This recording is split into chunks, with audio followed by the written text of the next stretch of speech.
प्रभु यीशु मसीह के नाम में आप सभी को जय मसीह की। परमेश्वर की आराधना सभा में आप सभी का स्वागत है। आइए हम आज की आराधना सभा को परमेश्वर के वचन भजन 23 से पढ़ते हुए शुरू करें। भजन 23 और यहाँ पर इस प्रकार से लिखा है कि यहोवा मेरा चरवाहा है, मुझे कुछ घटी न होगी। वह मुझे हरी हरी चराइयों में बिठाता है, वह मुझे सुखदाई जल के झरने के पास ले चलता है। वह मेरे जी में जी ले आता है, धर्म के मार्गों में वह अपने नाम के निमित्त मेरी अगुवाई करता है। चाहे मैं घोर अंधकार से भरी हुई तराई में होकर चलूं तो भी हानि से न डरूंगा, क्योंकि तू मेरे साथ रहता है। तेरे सोंटे और तेरी लाठी से मुझे शांति मिलती है। तू मेरे सताने वालों के सामने मेरे लिए मेज बिछाता है। तूने मेरे सिर पर तेल मला है, मेरा कटोरा उमड़ रहा है। निश्चय भलाई और करुणा जीवन भर मेरे साथ साथ बनी रहेगी, और मैं यहोवा के धाम में सर्वदा वास करूंगा। आमीन। आइए हम प्रार्थना करें।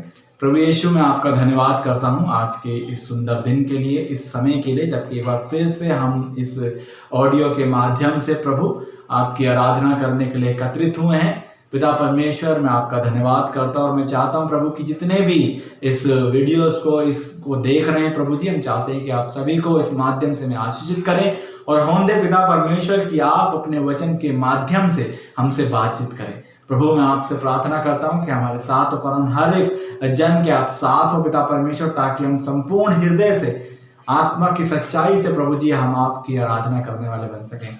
हम विनती करते पिता परमेश्वर, जबकि हम परिवार के साथ हैं और परिवार के साथ मिलके प्रभु हम अपने घरों में आपकी आराधना कर रहे हैं प्रभु, हम इसके लिए आपका धन्यवाद करते हैं प्रभु जी। हम चाहते हैं कि आपका वास हमारे बीच में हो, आपका पवित्र आत्मा हमारे साथ हो, ताकि प्रभु जी हम आपको संपूर्ण अपने जीवन से आनंद देने वाले बन सकें।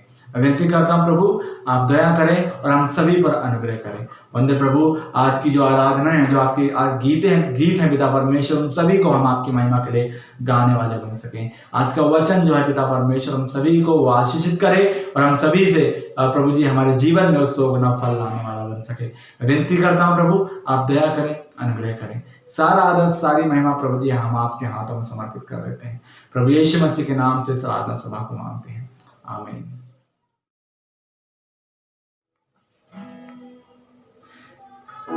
ना तो बल से ना शक्ति से, पर तेरी आत्मा के द्वारा।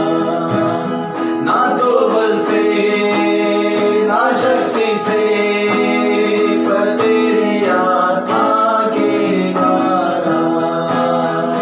ये पहाड़ डल जाएगा, ये पहाड़ डल जाएगा, ये पहाड़ डल जाएगा।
परमेश्वर के परिवार, आप सभी को जय मसीह की।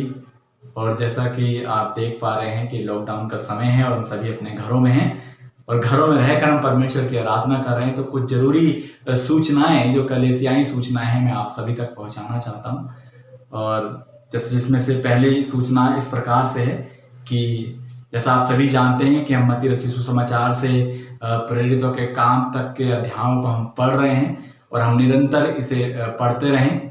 और दूसरी सूचना इस प्रकार से है कि जब हम अपने घरों में इस समय में परमेश्वर की आराधना कर रहे हैं, अपने परिवार के साथ हम परमेश्वर की आराधना अपने घर में कर रहे हैं, तो जो भी परमेश्वर की भेंट है, जो हम परमेश्वर के लिए अर्पण करते हैं, उन सभी को आप अपने घरों में इकट्ठा करें, ताकि लॉकडाउन के बाद जब हम फिर से कलीसिया में आराधना के लिए मिलेंगे तो हम उसे वहां पर अर्पण कर सकते हैं।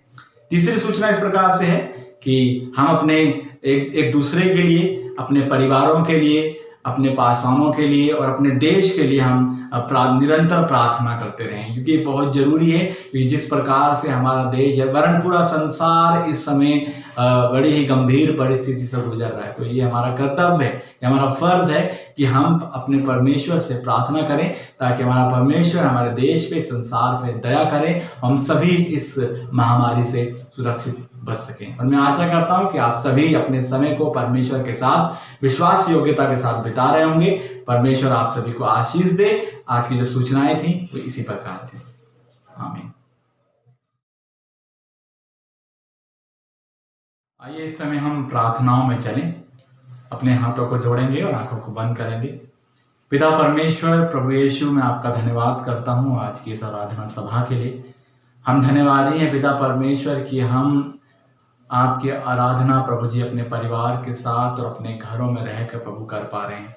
इसके लिए हम आपका हृदय से धन्यवाद करते हैं। प्रभु यीशु, हम धन्यवादी हैं कि आपने हमें ऐसे रिसोर्सेज दिए हैं जिसके द्वारा हम प्रभु आपकी स्तुति और आपकी महिमा अपने जीवनों से कर पा रहे हैं। इसके लिए हम धन्यवाद करते हैं। पिता परमेश्वर, इस समय हम प्रार्थना करते हैं खासतौर हमारे लोगों के लिए, हमारी कलीसिया के लिए। पिता परमेश्वर, कि जितने लोग प्रभु इस समय इस वीडियो को देख रहे हैं, उनके लिए प्रार्थना करते हैं। प्रभु आप दया करें हम सभी पर, पिता परमेश्वर, उन पर दया करें प्रभु, और हमें इस परिस्थिति में प्रभु जी आप अपने नज़दीकी में लेकर आए। पिता परमेश्वर, मैं प्रार्थना करता हूँ जबकि इस समय है कि हम प्रभु जी आपके और नज़दीक आ सके प्रभु, आपके सम्मुख प्रार्थनाओं में अपने समय को बिता सकें, आपके सम्मुख हम आपके वचन में अपने समय को बिता सकें। प्रभु मैं आपसे प्रार्थना करता हूँ प्रभु, आप दया हमारी पूरी कलीसिया को प्रभु आप तैयार करें, ताकि हम एकजुट होकर प्रभु आपसे प्रार्थनाएं कर सकें, और हमारे लोगों के लिए, हमारे परिवारों के लिए प्रभु जी हम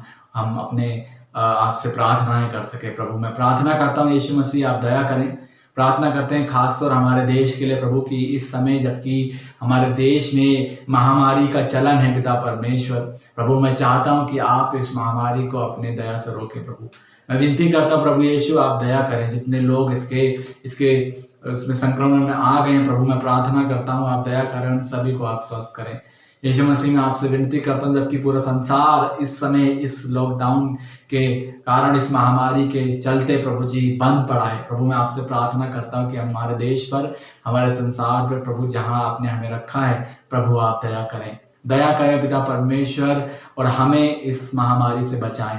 प्रार्थना करते हैं हमारे राज्य के लिए, हमारे क्षेत्र के लिए प्रभु, हम सभी को आप अपने में सुरक्षित रखें और होने दे पिता परमेश्वर की इस परिस्थितियों में प्रभु जी हम अपना समय ऐसे ही खाली ना गंवाएं, परंतु हम अपना समय को आपके साथ प्रभु जी बिताने वाले बन सकें। प्रभु यीशु मैं आपसे प्रार्थना करता हूं प्रभु, आप दया करें, अनुग्रह करें पिता परमेश्वर, ताकि हम इस समय में आपके सम्मुख और भी ज्यादा आगे बढ़ सके, आपके वचन में मजबूत बन सके, आपके प्रार्थनाओं में और विश्वास योग्यता में प्रभु हम आगे बढ़ सके। पवित्र आत्मा में आपसे प्रार्थना करता हूं कि आप इस कार्य को हम में से हर एक के साथ प्रभु जी आप पूरा करें। मैं विनती करता हूं प्रभु आप दया करें, हम में जो बीमार हैं प्रभु आप उन्हें पूर्ण रूप चंगाई दें पिता परमेश्वर। होने दे पिता परमेश्वर, एक बार फिर से प्रभु मैं आपसे प्रार्थना करता हूं कि हम जल्द फिर से प्रभु हम आपको आपके सम्मुख प्रभु मिल सकें, और एक साथ एकजुट होकर एक संगति में प्रभु जी आपसे आपकी आराधना कर सके, आपसे प्रार्थनाएं कर सके, आपकी महिमा गा सके। प्रभु मैं विनती करता हूं प्रभु आप दया करें और हम सभी पर अनुग्रह करें। पिता परमेश्वर, हम आपकी ओर गुहार लगाते हैं, क्योंकि आप ही हैं प्रभु जो हमें इस महामारी से बचा सकते हैं।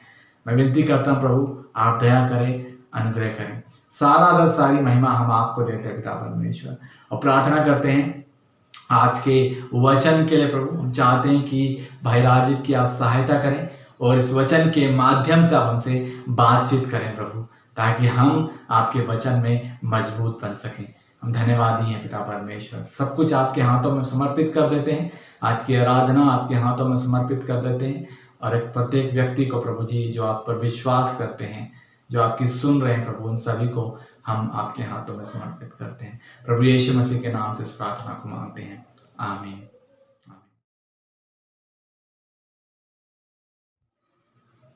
आप सबको जय मसीह की। आइए हम परमेश्वर के वचन की ओर चलते हैं और अपनी बाइबल से निकाले गए भजन 57 उसका 1 पद से लेकर 11 पद तक।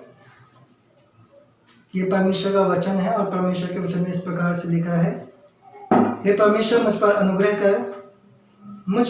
कर, क्योंकि मैं तेरा शरणागत हूँ, और जब तक ये विपत्तियाँ निकल ना जाएं, तब तक मैं तेरे पंखों तले शरण लिए रहूँगा। मैं परम प्रधान परमेश्वर को पुकारूंगा, परमेश्वर को जो मेरे लिए सब कुछ सिद्ध करता है। परमेश्वर स्वर्ग से भेजकर मुझे बचा लेगा जब मेरा निगलने वाला निंदा कर रहा हो। परमेश्वर अपनी करुणा और सच्चाई प्रकट करेगा। मेरा प्राण सिंहों के बीच में है, मुझे जलते हुए के बीच में लेटना पड़ता है, अर्थात ऐसे मनुष्यों के बीच में जिनके दांत बर्छी और तीर है और जिनकी जीभ तेज तलवार है। हे परमेश्वर, तू स्वर्ग के ऊपर अति महान और तेजोमय है, तेरी महिमा सारी पृथ्वी के ऊपर फैल जाए। उन्होंने मेरे पैरों के लिए जाल लगाया है, मेरा प्राण ढला जाता है। उन्होंने मेरे आगे गड्ढा खोदा, परंतु आप ही उसमें गिर पड़े। हे परमेश्वर, मेरा मन स्थिर है, मैं गाऊंगा व भजन कीर्तन करूंगा। हे मेरी आत्मा जाग जा, हे सारंगी और वीणा जाग जाओ, मैं भी पौ फटते ही जाग उठूंगा।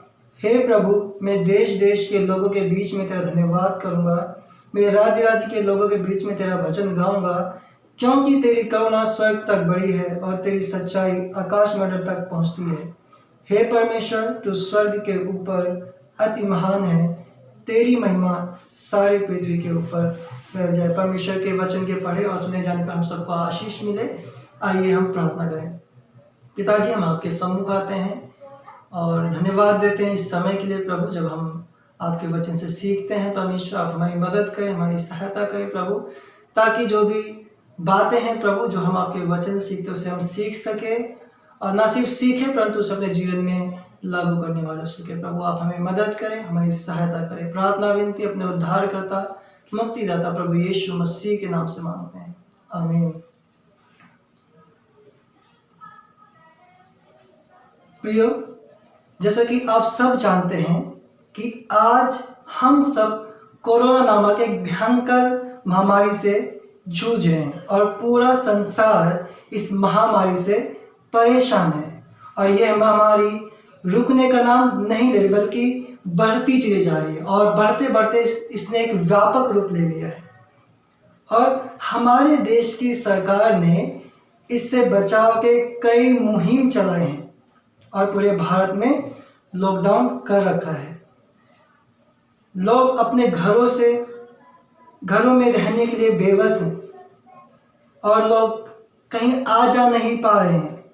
लोगों का बिजनेस ठप हो गया है, लोगों की नौकरियां भी जाती रही हैं, और तो और लोगों को इस समय भूखा भी रहना पड़ रहा है, लोगों को खाली पेट सोना पड़ रहा है, और लोग इस वायरस के कारण से बहुत डरे हैं, बहुत भयभीत हैं और नहीं जानते कि वे क्या करें। वो पूरी तरीके से निराश हो चुके हैं, वो पूरी तरीके से हताश हो चुके हैं और नहीं जानते कि वो इस समय में क्या करें।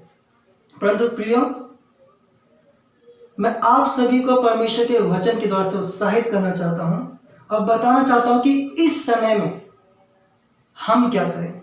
एक विश्वासी होने के नाते हमें इस बात को जानना बहुत ज़रूरी है कि हम इस विपरीत और गंभीर परिस्थिति में क्या करें, कैसे इस समस्या का सामना करें और किस प्रकार का प्रत्युत्तर दें।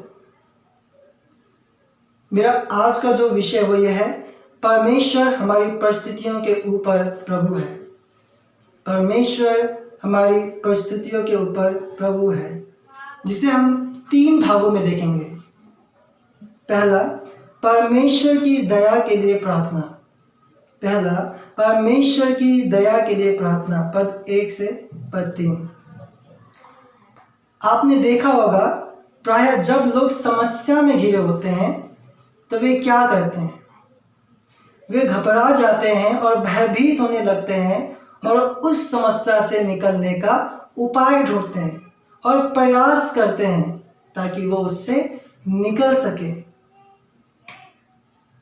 और अपनी लाख कोशिश करने के बाद जब उससे नहीं निकल पाते तो वो पूरी रीति से निराश हो जाते हैं।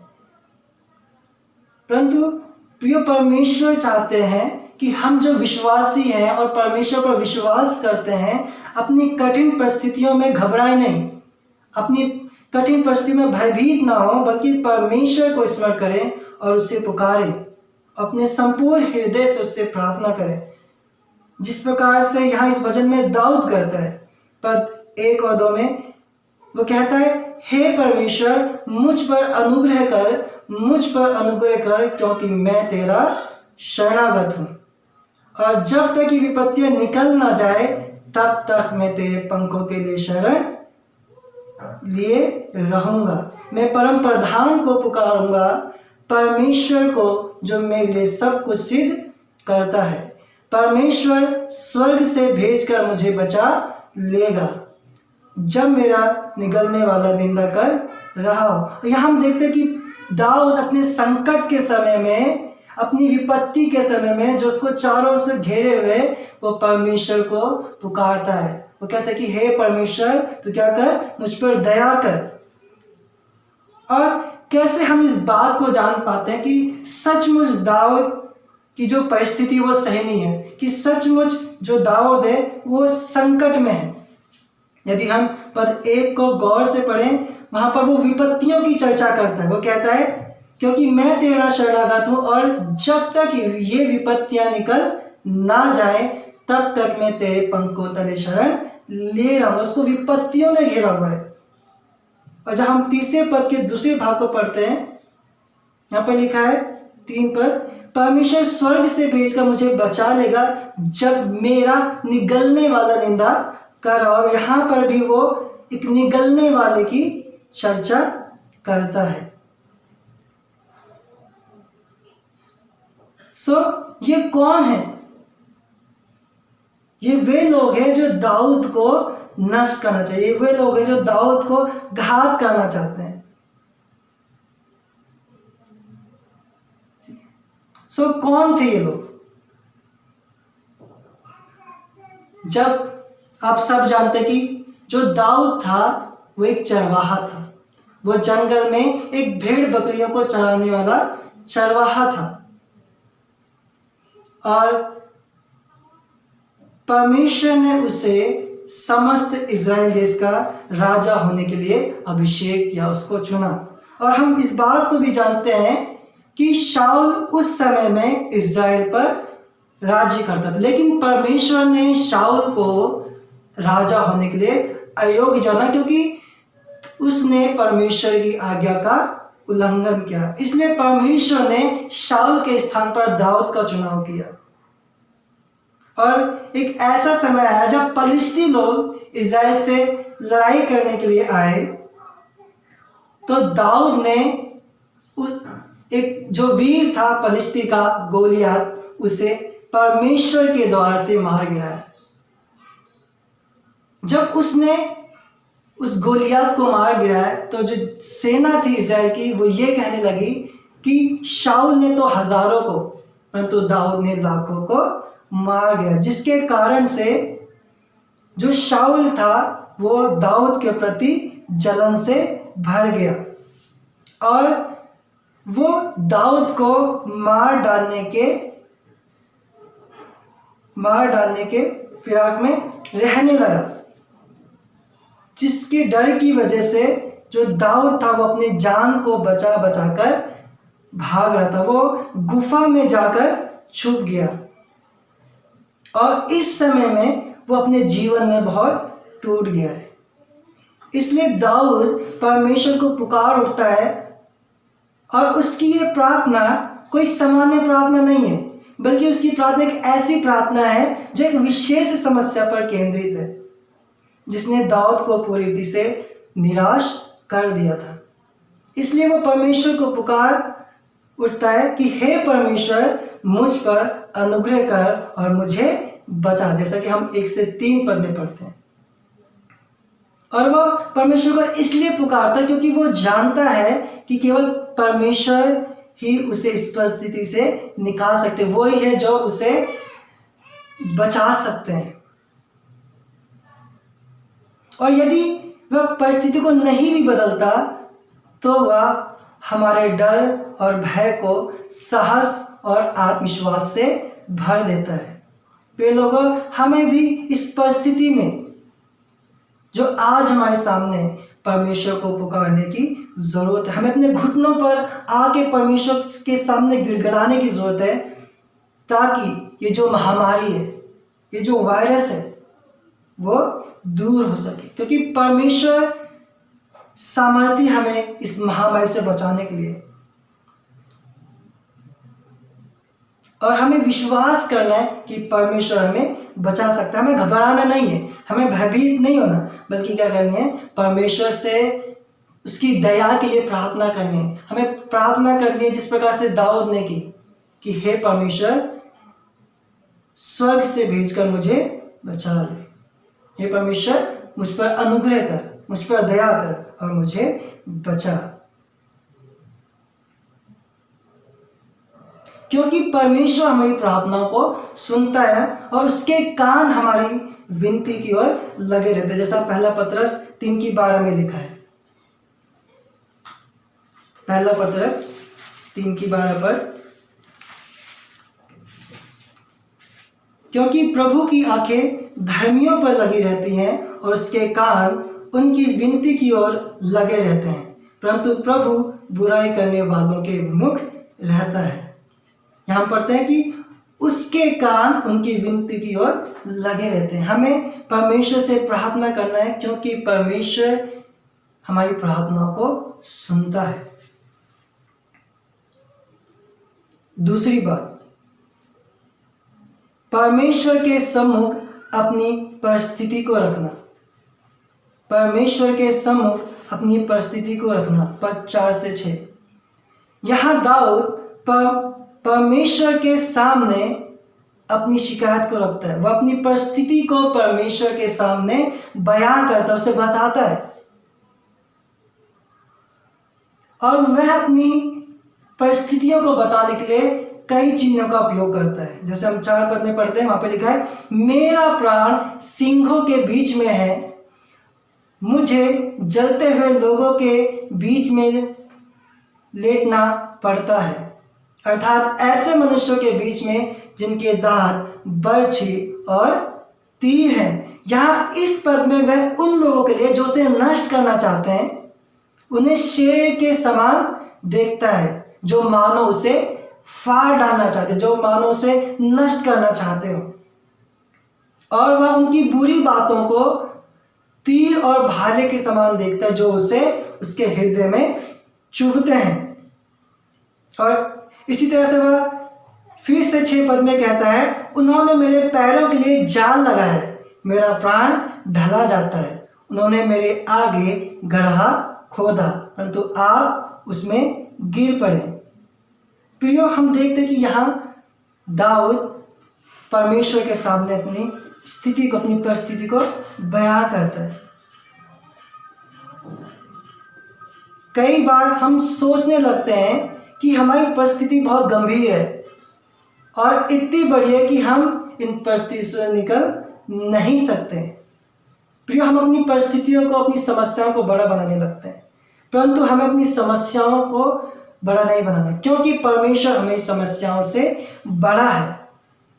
जैसा कि पद 5 में दाऊद कहता है, हे परमेश्वर, तू स्वर्ग के ऊपर अति महान और तेजो मैं है, तेरी महिमा सारी पृथ्वी के ऊपर फैल जाए। वह अपनी परिस्थिति को बड़ा नहीं बनाता, क्योंकि परमेश्वर हमारी परिस्थिति को बदलने की सामर्थ्य रखता है और वह हमारी परिस्थिति से भी बड़ा है। परमेश्वर के लिए कुछ भी असंभव नहीं है, इसलिए हमें घबराने की जरूरत नहीं है, बल्कि हमें परमेश्वर की शरण में आने की जरूरत है। जिस प्रकार से दाऊद परमेश्वर की शरण में आता है। यहाँ पर दाऊद कहता है, क्योंकि मैं तेरा शरणागत हूँ और जब तक ये विपत्तियां निकल ना जाए। प्रिय, हमें घबराने की जरूरत नहीं, हमें हताश होने की जरूरत नहीं, बल्कि हमें परमेश्वर के शरण लेने की जरूरत है। हमें अपनी परिस्थिति को बड़ा नहीं बनाना, क्योंकि परमेश्वर हमारी परिस्थितियों से बड़ा है और वो हमें हमारी परिस्थितियों से निकालने की सामर्थ्य रखता है। तीसरी बात, परमेश्वर की प्रशंसा। परमेश्वर की प्रशंसा, पद 7 से पद 11। अक्सर जब हम समस्याओं में होते हैं और घिरे होते हैं तो कई बार हम प्रार्थना तो कर लेते हैं, परंतु हमारे लिए उस स्थिति में परमेश्वर की आराधना करना और उसकी स्तुति करना बहुत कठिन होता है। और आप में से ऐसे कितने हैं, जब आप पर कोई संकट आता है तो आपका मन परमेश्वर की स्तुति करने के कहता है और आप परमेश्वर की आराधना करते हैं। मैं सोचता हूँ कि ऐसा बहुत से कम लोग होंगे, क्योंकि जब हम संकट में होते हैं तो हमें परमेश्वर की स्तुति करना बहुत कठिन जान पड़ता है। हमें बहुत मुश्किल लगता है कि कैसे हम इस स्थिति में परमेश्वर की स्तुति करें, क्योंकि हमारे मुख से परमेश्वर की स्तुति नहीं निकलती उस समय में, और ना परमेश्वर की बड़ाई के शब्द निकलते हैं, परंतु हमारे मन से दुख ही प्रकट होता है और समस्याएं हमें दिखाई देने लगती हैं। परंतु हमें परमेश्वर की आराधना करनी है, हमें परमेश्वर को धन्यवाद देना, उसकी स्तुति करनी है। और हम परमेश्वर की आराधना इसलिए करते हैं क्योंकि वो परमेश्वर है। चाहे हमारी परिस्थिति कैसी भी हो, चाहे अच्छी हो चाहे बेकार हो, हमें परमेश्वर की आराधना करनी है। और हम देखते हैं कि दाऊद अपनी संकट की स्थिति में, जब उसको समस्याओं ने घेरा हुआ है, वो क्या करता है? परमेश्वर की आराधना करता है, वो परमेश्वर की स्तुति करता है। वो समस्याओं पे कम ध्यान देता है, लेकिन परमेश्वर की आराधना पर बहुत अधिक ध्यान देता है। सवाल यह है कि भजनकार का दृष्टिकोण क्यों बदला? क्योंकि वो अपनी परिस्थिति में समस्याओं को नहीं देखता, वो अपनी परिस्थिति को नहीं देखता, बल्कि वो किसको देखता है? परमेश्वर को देखता है। उसकी निगाहें उसकी परिस्थिति पे नहीं है, बल्कि किस पे? परमेश्वर पर है।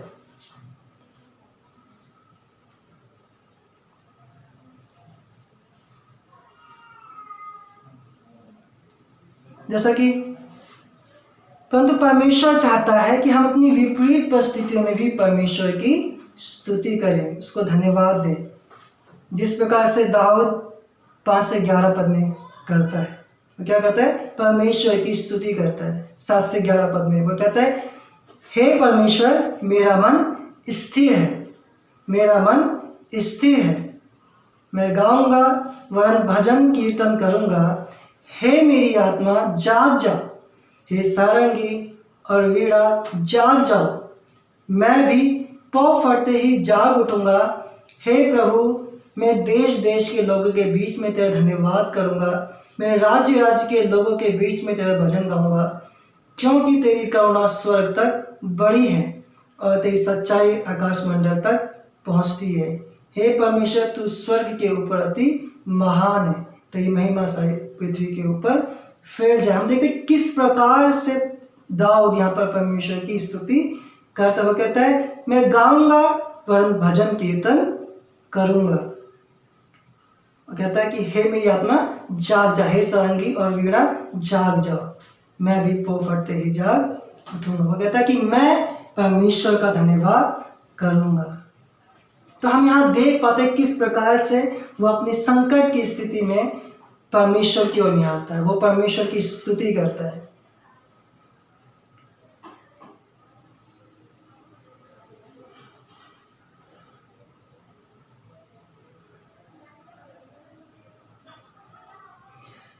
एक और उदाहरण हम देखेंगे, प्रेरितों के काम उसका 16 अध्याय 25 पद से 35 पद तक। प्रेरितों के काम उसका 25 अध्याय उसका 16 अध्याय 25 से 35 पद। यहाँ परमेश्वर के दो दास पौलुस और सीलास जो परमेश्वर का सुसमाचार सुना रहे थे, तो जिस जगह वो परमेश्वर का सुसमाचार सुना थे वहाँ के लोगों ने उन्हें पकड़ लिया और बंदी गृह में डाल दिया। और आधी रात के लगभग पौलुस और सीलास प्रार्थना करते हुए परमेश्वर के भजन गा रहे थे और कैदी उनकी सुन रहे थे।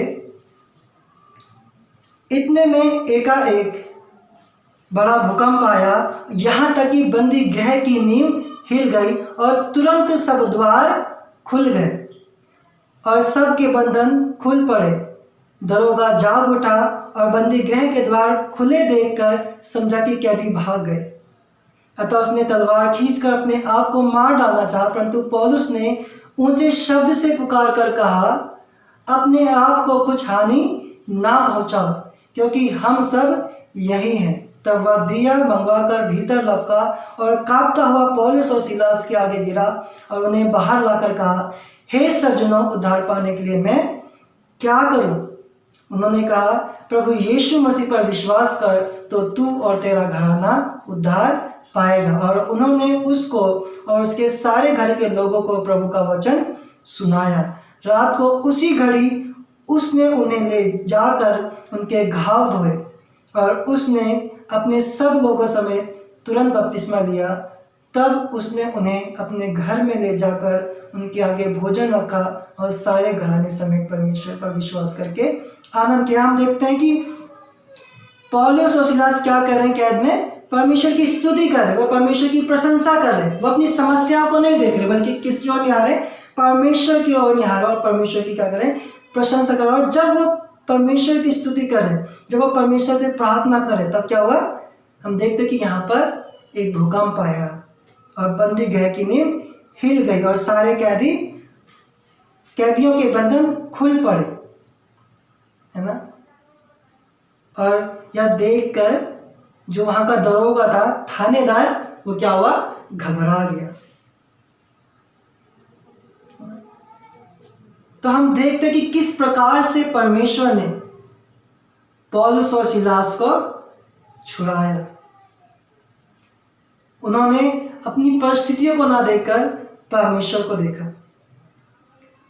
और परमेश्वर ने उन्हें उस बंदी गृह से आजाद किया। परंतु सवाल यह है कि आज हम क्या करते हैं? क्या है हमारी समस्या का समाधान? प्रियो, मैं आपको बताना चाहता हूं कि हमारी समस्या का समाधान संसार नहीं, हमारी समस्या का समाधान परमेश्वर के पास है और हमारी सुरक्षा परमेश्वर में है। परंतु उनके पास क्या है? जिनके पास परमेश्वर नहीं, जो परमेश्वर पर विश्वास नहीं करते। क्योंकि बाइबल कहती है कि जितनों ने उसे ग्रहण किया उसने उन्हें परमेश्वर की संतान होने का अधिकार दिया, अर्थात उन्हें जो उसके नाम पर विश्वास करते हैं। प्रियो, हमारी सुरक्षा परमेश्वर में है। परमेश्वर में ही हमारी समस्या का समाधान है। इसलिए हमें समस्याओं को नहीं निहारना, बल्कि किसे निहारना है? परमेश्वर को निहारना है। क्योंकि परमेश्वर हमारी समस्याओं के ऊपर प्रभु, वो हमारी समस्याओं से महान है। परमेश्वर आप सभी को आशीष दे, आप सबको जय मसीह की। आइए हम प्रार्थना करें। पिताजी, हम आपके सम्मुख आते हैं परमेश्वर और धन्यवाद देते हैं आज के सुंदर और जीवित वचन के लिए। प्रभु, हम चाहते हैं प्रभु आपका वचन हमारे हृदय में कार्य करे, हमें बदले, इसलिए हम आपसे विनती और प्रार्थना करते हैं परमेश्वर। प्रभु आपकी दया करुणा हम पर बनी रहे प्रभु। धन्यवाद प्यारे पिता परमेश्वर। प्रार्थना विनती अपने उद्धारकर्ता मुक्तिदाता प्रभु यीशु मसीह के नाम से मांगते हैं, सुन और ग्रहण कर, आमीन। आइए वो समय है कि हम आशीष वचन की ओर चलें।